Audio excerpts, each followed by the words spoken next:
दोस्तों, चिंता और निश्चिंतता में क्या अंतर है? हमें चिंता नहीं करनी चाहिए, पर कुछ बातें हैं जो हमारे जीवन और अनंत जीवन से संबंधित हैं। उनके प्रति हमें निश्चिंत नहीं रहना चाहिए। क्या आप जानना चाहते हैं कि वे कौन सी बातें हैं? तो आइए दोस्तों, मेरे साथ इस प्रसारण में जुड़कर जानिए कि क्या अंतर है चिंता और निश्चिंत रहने में।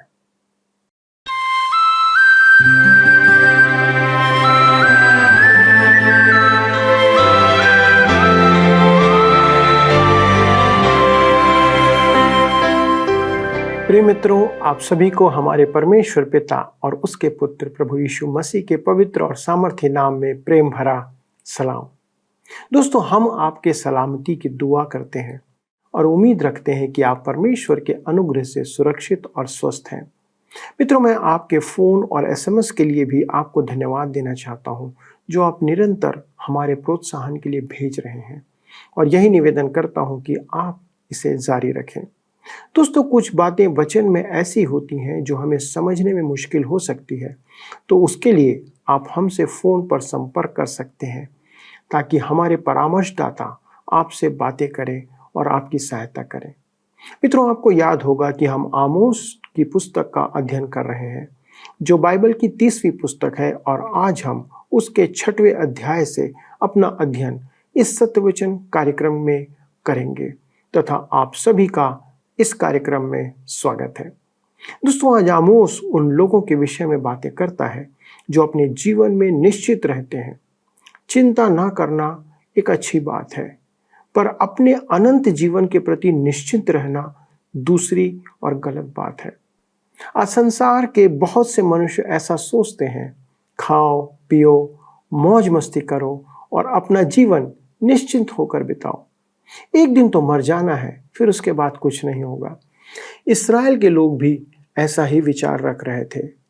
वे निश्चिंत होकर सुख विलास में रह रहे थे और इस बात का ध्यान नहीं दे रहे थे कि एक दिन उन्हें उनके पापों का दंड परमेश्वर के द्वारा दिया जाएगा। वे सोच रहे थे कि अपनी झूठी धार्मिकता या धार्मिक क्रिया पूरी करके वे परमेश्वर के दंड से बच जाएंगे। यह बहुत ही भयावह स्थिति है यदि हम भी ऐसा ही सोचते हैं। तब परमेश्वर का वचन इब्रानियों की पत्री 9 अध्याय के 27 में कहता है, जैसा मनुष्यों के लिए एक बार मरना और उसके बाद न्याय का होना नियुक्त है। दोस्तों, हम मृत्यु को तो नहीं टाल सकते, पर अपने न्याय को हम अपने पक्ष में कर सकते हैं। पापों के दंड से बचकर हम न्याय अपने पक्ष में कर सकते हैं। तो आइए अपने अध्ययन में आगे बढ़ते हैं और वचन से इन बातों को सीखते हैं। मित्रों, आज हम अपने अध्ययन को आमोस नबी की पुस्तक 6 अध्याय उसके 1 पद से आरंभ करेंगे। पिछले अध्ययन में हमने देखा था कि इस्राएल के पापों के कारण परमेश्वर अप्रसन्न होकर कहता है कि वह उन्हें सीरिया के पार अशूरों की बंधुआई में भेज देगा। पाप का अर्थ यह नहीं कि वे आराधना नहीं करते थे। वे विधिवत आराधना करते थे, भेंट चढ़ाते थे, बलि चढ़ाते थे, पाप बलि चढ़ाते थे, पर्व मनाते थे। देखने में तो वे सबसे अधिक धर्मी प्रतीत होते थे, परंतु हृदय से वे परमेश्वर से दूर थे। परमेश्वर की आज्ञाओं में प्रतिमाओं की आराधना करना मना था, परंतु वे मोलेक की उपासना करते थे। परमेश्वर कहता है, न्याय को नदी के समान और धर्म को महानद के समान बहने दो, परंतु वे गरीबों के साथ अन्याय करते थे। उन्हें लूटकर वे भोग विलास का जीवन व्यतीत कर रहे थे। वे परमेश्वर की घृणा के पात्र बन गए थे। तो आइए आज हम अपने अध्ययन में आगे बढ़ेंगे और अध्याय 6 में देखेंगे, जिसका विषय है इस्राएल को अपराधों से मन फिराने की चेतावनी। आमोस हाय शब्द के साथ इस अध्याय का आरंभ करता है। यद्यपि वह हाय देने वाला भविष्यवक्ता नहीं था, परंतु वह हाय शब्द का विपुल उपयोग करता है। इसका अर्थ यह है, ठहरो, देखो, सुनो, क्योंकि यह एक महत्वपूर्ण बात है जो निम्नलिखित चेतावनियों पर हमारा ध्यान आकर्षित करती है। आइए हम पढ़ते हैं आमोस 6 अध्याय के 1 पद। हाय उन पर जो सियोन में सुख से रहते और उन पर जो सामरिया के पर्वत पर निश्चिंत रहते हैं, वे जो श्रेष्ठ जाति में प्रसिद्ध हैं, जिनके पास इस्राएल का घराना आता है। सियोन दक्षिणी राज्य में था, जिसका अर्थ यह है कि वह दोनों राज्यों को चेतावनी दे रहा था। सियोन धार्मिक केंद्र था, वहां परमेश्वर का भवन था और वह एक महान नगर था। कहता है, हाय उन पर जो सियोन में सुख से रहते। आज हम कहते हैं शुभ दिवस या कहें आराम से। इस्राएल ऐसा ही करता था, वे आराम ही से रह रहे थे, वे समृद्धि में बहुत आनंदित थे। आगे कहता है, जो सामरिया के पर्वत पर निश्चिंत रहते हैं। सामरिया उत्तरी राज्य की राजधानी थी। आहाब और इजेबेल वहीं रहते थे। उनके महल हाथी दांत के बने हुए थे। वहां के पहाड़ उनके लिए दृढ़ गढ़ थे। अशूरों को 3 वर्ष प्रयास करके उन्हें जीतना पड़ा था। अशूरों के विनाश के बाद हेरोदेश ने अपने समय में उसका पुनः निर्माण किया। निर्माण करना हेरोदेश की रुचि थी। उसने कैसरिया को भी बनाया था। सामरिया एक मनोरम स्थान था। उसके वैभव और प्राकृतिक सुरक्षा के कारण इस्राएल उसे सर्व सुरक्षित स्थान मानता था। कहता है, वे जो श्रेष्ठ जाति में प्रसिद्ध हैं, जिनके पास इस्राएल का घराना आता है। इस्राएल के राजकुमार जो पद प्रतिष्ठा रखते थे, इन भक्तों के पास प्रजा न्याय और सहायता खोजने आती थी, परंतु वे केवल अपने ही स्वार्थ और भोग विलास में मग्न थे। जाति में प्रसिद्ध का अर्थ यही हो सकता है कि वह इस्राएल ही के विषय कह रहा है, क्योंकि उस समय इस्राएल को सब जातियों में श्रेष्ठ माना जाता था। आमोस 6:2 में आगे लिखा है, कलने नगर को जाकर देखो और वहां से हमात नाम बड़े नगर को जाओ, फिर पलिश्तियों के गत नगर को जाओ। क्या वे इन राज्यों से उत्तम हैं? क्या उनका देश तुम्हारे देश से कुछ बड़ा है? कलने नगर को जाकर देखो। कलने नगर ऊपरी जाब नदी और टिग्रिस नदी के संगम पर बसा था। वहीं नीनवे था, वहीं कलेन था और यह एक मुख्य केंद्र था। कहता है, वहां से हमात नामक बड़े नगर को जाओ। हमात सीरिया का एक महान नगर था। अब आमोस दक्षिण की ओर बढ़ रहा है। फिर पलिश्तियों के गत नगर को जाओ।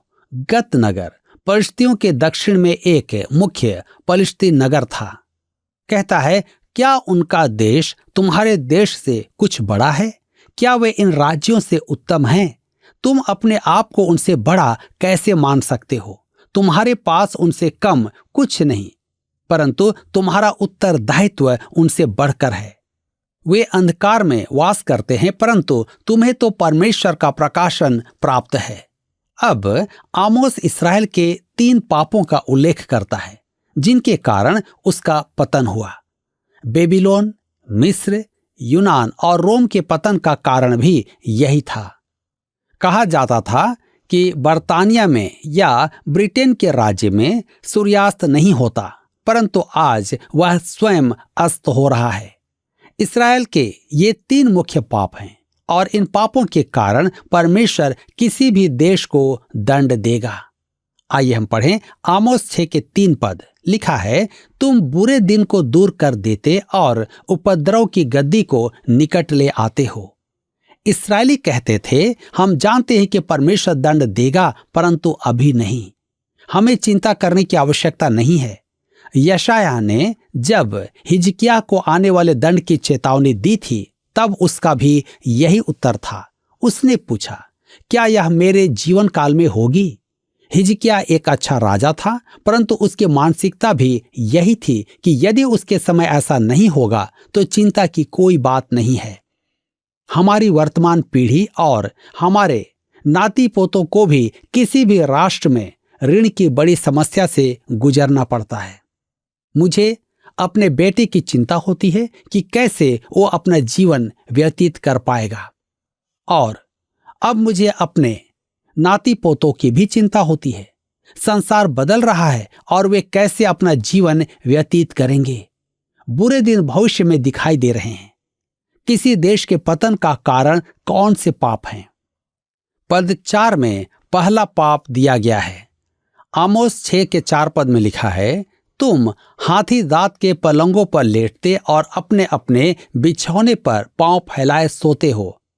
और भेड़ बकरियों में से मेमने और गौशालाओं में से बछड़े खाते हो। अवैध यौनाचार और पेटूपन ये शरीर की अभिलाषाएं हैं। तुम हाथी दांत के पलंगों पर लेटते। आहाब और इजेबेल हाथी दांत के महल में रहते थे। पुरातत्व विभाग की खुदाई में वहां हाथी दांत के अनेक मूल्यवान वस्तुएं मिली हैं और महल के अवशेषों से ज्ञात होता है कि वह उस समय का वैभव था। उनके पलंग बड़े बड़े थे। वे सब विलासिता का जीवन जी रहे थे और वे निश्चिंत थे। कहता है, अपने अपने बिछौने पर पांव फैलाए सोते हो। इसका संबंध उनके व्यभिचारी जीवन से है। महिला उत्थान अभियान में किसी ने कहा कि स्त्री का स्थान रसोई और शयन कक्ष है। यह एक दुखदाई बात है। ऐसे पाप में लिप्त कोई भी देश बच नहीं पाया है। कई देश अपने आप को जीवित रखने के लिए इस तरह के पाप में सक्षम हो गए हैं। रोम शायद सभी देशों में सबसे बड़ा था, तो क्यों वह इस तरह अलग होकर बिखर गया? किसी भी बाहरी शक्ति ने रोम का पतन नहीं किया। यह हम्टी डम्टी की कविता के जैसे था। हम्टी डम्टी दीवार पर बैठे, हम्टी डम्टी दीवार से गिर पड़े। राजा के सारे घोड़ों और राजा के सभी लोग मिलकर भी फिर से हम्टी डम्टी को ऊपर नहीं उठा सकते हैं। रोम कैसे बिखर गया? इतिहासकार गिब्बन का कहना है कि रोम के पतन का कारण उसके परिवार का पतन था। अनैतिकता के कारण उस देश का पतन हुआ। पद 5 में दूसरे पाप का उल्लेख है। आमोस 6:5 में लिखा है, तुम सारंगी के साथ गीत गाते और दाऊद के समान भांति भांति के बाजे बुद्धि से निकालते हो। संगीत भी देश के विनाश का कारण है। मुझे आप पिछड़ा हुआ समझेंगे, परंतु यह सच है। कोई कहेगा, आप संगीत के विषय में क्या जानते हैं? मैं संगीत तो नहीं जानता, परंतु अपनी पसंद और नापसंद को जानता हूं। मैं बहुत सा संगीत पसंद नहीं करता और सुनना भी नहीं चाहता हूं। लिखा है, भांति भांति के बाजे बुद्धि से निकालते हो। परंतु अब उनका संगीत दाऊद के संगीत के समान नहीं था। वह तो परमेश्वर के महिमान्वन के लिए गाता बजाता था। आमोस के युग में भी अनेक प्रतिभाशाली लोग थे, परंतु वे परमेश्वर की स्तुति और महिमान्वन में संगीत का उपयोग नहीं कर रहे थे। मेरे विचार में उनका संगीत मनुष्य को परमेश्वर और उसकी आराधना से दूर कर रहा था। अब आता है तीसरा पाप, जो पद 6 में दिया गया है। आमोस 6:6 पद में लिखा है, और कटोरों में से दाख मधु पीते और उत्तम उत्तम तेल लगाते हो, परंतु यीशु पर आने वाले विपत्ति का हाल सुनकर शोकित नहीं होते। कटोरों में से दाख मधु पीते, गिलास में नहीं, अर्थात वे पक्के शराबी थे। उत्तम उत्तम तेल लगाते हो, परंतु यीशु पर आने वाली विपत्ति का हाल सुनकर शोकित नहीं होते। खुशबू का तेल लगाने वाली बात तो ऐसी आपत्तिजनक नहीं थी, परंतु शराब पीने के कारण देश को हानि पहुंचा रही थी। आज हमारे देश में भी शराब का प्रचलन बहुत बढ़ गया है, जिसका प्रभाव पीने वालों पर ही नहीं, अन्य लोगों पर भी पड़ रहा है। कहा जाता है कि आपका शराब पीना स्वास्थ्य एवं परिपक्वता चिन्ह हो तो चिंता की बात नहीं है, पर यह स्वस्थ और परिपक्वता क्या है?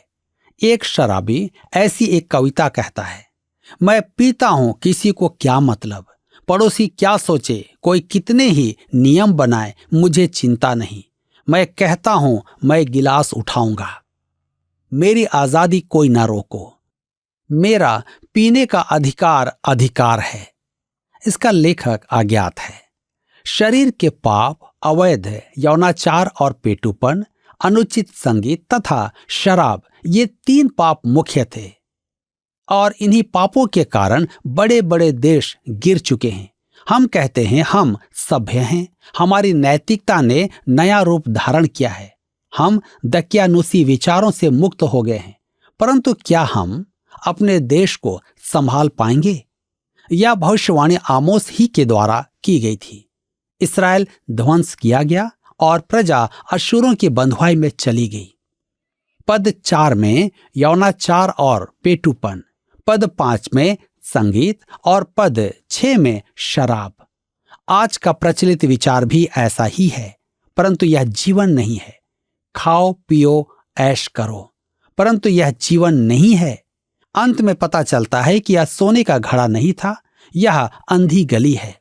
यह मृत्यु का राज है, मनुष्य ही नहीं, संपूर्ण देश का सर्वनाश इसमें है। इससे मनुष्य का मन प्रकट होता है। उसे संपूर्ण संसार से भर दो तो भी वह संतुष्ट नहीं होगा। यह एक विचित्र बात नहीं है। मनुष्य के मन को संतोष से भरने वाला केवल परमेश्वर ही है। इस्राएल का पाप संपूर्ण देश को नष्ट कर देगा। आमोस 6 अध्याय के 7 पद में लिखा है, इस कारण वे अब बंधुआई में पहले जाएंगे और जो पांव फैलाए सोते थे उनकी विलासिता जाती रहेगी। कहता है इस कारण। एक प्रचारक कहता था कि जब भी आप बाइबल में इस कारण शब्द को देखें तो पता लगाएं कि इसका क्या कारण है। पहला, इन 3 पापों के कारण इस्राएल का सर्वनाश होगा। वे बंधुआई में जाएंगे, उनकी आशा से पूर्व ही ऐसा होगा। हम आगे पढ़ते हैं आमोस 6 अध्याय के 8 पद में। यहां लिखा है, सेनाओं के परमेश्वर यहोवा की यह वाणी है। परमेश्वर यहोवा ने अपने ही शपथ खाकर कहा है, जिस पर याकूब घमंड करता है उससे मैं घृणा और उसके राजभवनों से बैर रखता हूं, और मैं इस नगर को उस सब समेत जो उसमें है शत्रु के वश में कर दूंगा। उनके महल भ्रष्टाचार और लूट के भंडार थे। वे गरीबों को लूटते थे। परमेश्वर इससे घृणा करता है। यदि आप आज की आधुनिक नैतिकता, यौनाचार, पेटूपन, संगीत और शराब के बारे में परमेश्वर के विचार जानना चाहते हैं तो यहां पढ़ें। परमेश्वर कहता है कि वह इन बातों से घृणा करता है। इन्हीं बातों के कारण इस्राएल ने परमेश्वर का त्याग किया था। ये बातें आपके और परमेश्वर के बीच बाधा उत्पन्न करती हैं। मेरे मित्रों, आज हम सब के लिए भी एक चुनौती है कि मेरा और आपका जीवन परमेश्वर के प्रति क्या है। क्या आज परमेश्वर हमसे घृणा करता है? यदि कुछ ऐसी बातें हैं तो समय है कि हम अपने जीवन पर विचार करें। परमेश्वर आज के इस अध्ययन के द्वारा आप सबको आशीष दे और आप सबकी सहायता करें। मित्रों, आपने देखा कि एक मनुष्य को अपनी निश्चिंतता की नींद से बाहर आने की आवश्यकता है। आज भौतिकवाद का समय है। मनुष्य अपने आराम और विलासिता के लिए सब कुछ करने को तैयार है। हम अपना अधिक से अधिक धन अपने ऐशो आराम पर खर्च करने के लिए तैयार हैं, पर हमें अपने अनंत की जरा सी भी चिंता नहीं है। निश्चिंतता का एक अर्थ यह है कि उस विषय पर कुछ विचार ना करके अपने न्याय को टालने का प्रयास करते रहना, जिसे अंग्रेजी में प्रोकास्टिनेशन कहा गया है। अर्थात यह विचार करना कि यदि हम कुछ ना करें तो हमारा न्याय ही नहीं होगा और हम उस बात को टाल सकते हैं। पर याद रखें कि हमारे कुछ ना करने से ना तो सच्चाई और ना ही हमारा न्याय टाला जा सकता है। न्याय के टाले जाने का एकमात्र तरीका है प्रभु यीशु मसीह पर अपने पापों का बोझ डाल देना, उसे अपना उद्धारकर्ता स्वीकार करना। ऐसा करने पर परमेश्वर हमारे पापों को प्रभु यीशु की क्रूस की मृत्यु से बदल देता है और हम पापों के दंड से आज़ाद हो जाते हैं। दोस्तों, यह है हमारे न्याय को अपने पक्ष में कर लेना। इस्राएल के लोग आराधना कर रहे थे, भजन कीर्तन कर रहे थे, पूरे धार्मिक अनुष्ठान कर रहे थे, पर परमेश्वर उससे प्रसन्न नहीं था क्योंकि वे परमेश्वर से दूर थे। उन्हें उनके पापों की क्षमा प्राप्त नहीं हुई थी। आज भी यही मंजर है। लोग आज भी ऐसा ही सोचते हैं कि वे धर्म के सारे काम करके परमेश्वर के न्याय और दंड से बच जाएंगे, पर दोस्तों वास्तव में ऐसा नहीं है। यही सच्चाई है जिसके प्रति आज बहुत से मनुष्य और विश्वासी निश्चिंत हैं। क्या आप भी निश्चिंत हैं? दोस्तों, तो आज ही जाग जाइए। आइए हम प्रार्थना करें और परमेश्वर से उसकी दया और करुणा के लिए विनती करें। आइए प्रार्थना करें। स्वर्गीय पिता, हम धन्यवाद देते हैं आपके अनुग्रह और दया के लिए कि आपने अपना अनुग्रह हम पर बनाए रखा है। प्रभु, हमारी आज विनती है कि हमें निश्चिंतता की नींद से जगाएं। प्रभु, यदि हम अपने अनंत जीवन के बारे में निश्चिंत हैं और हम विचार करते हैं कि कुछ नहीं होगा, तो प्रभु आज हमसे बातें करें कि हम उस दंड के लिए तैयार हो जाएं यदि हमने मन नहीं फिराया। अनुग्रह करें पिता, हमारे सभी दर्शकों के लिए विशेष प्रार्थना करते प्रभु, जो समस्याग्रस्त हैं, विभिन्न प्रकार की समस्याओं में वो जूझ रहे हैं। प्रभु, आप अपना हाथ उनकी ओर बढ़ाएं, अपना अनुग्रह उन पर प्रकट करें, उन समस्याओं से उन्हें निकालें और शांति और विश्राम प्रदान करें। पिता, हमारे सारे दर्शकों को, उनके परिवार को, सभी सगे संबंधियों को आपके पवित्र हाथों में समर्पित करते हुए विनती प्रभु यीशु क्रिस्त के नाम से मांगते हैं, आमीन। दोस्तों, आज के अध्ययन में शामिल होने के लिए बहुत धन्यवाद। अगले प्रसारण में एक बार फिर आपसे मुलाकात करेंगे, इस अध्ययन को आगे बढ़ाएंगे ताकि हम सब परमेश्वर के वचन में दृढ़ होते चले जाएं। अगले प्रसारण तक परमेश्वर का अनुग्रह आप पर बना रहे। प्रभु आप सबों को आशीष दे। आइए अब हम प्रश्न को देखें। पिछले प्रश्न का उत्तर है डी, इस्राएल पर संकट का आरंभ। यहोवा के दिन के आरंभ के संदर्भ में इस्राएल पर संकट के आरंभ का संकेत हमें कल के अध्ययन में दिया गया था। आज के अध्ययन पर आधारित प्रश्न है, आहाब और इजबेल खाली स्थान से बने महल में रहते थे।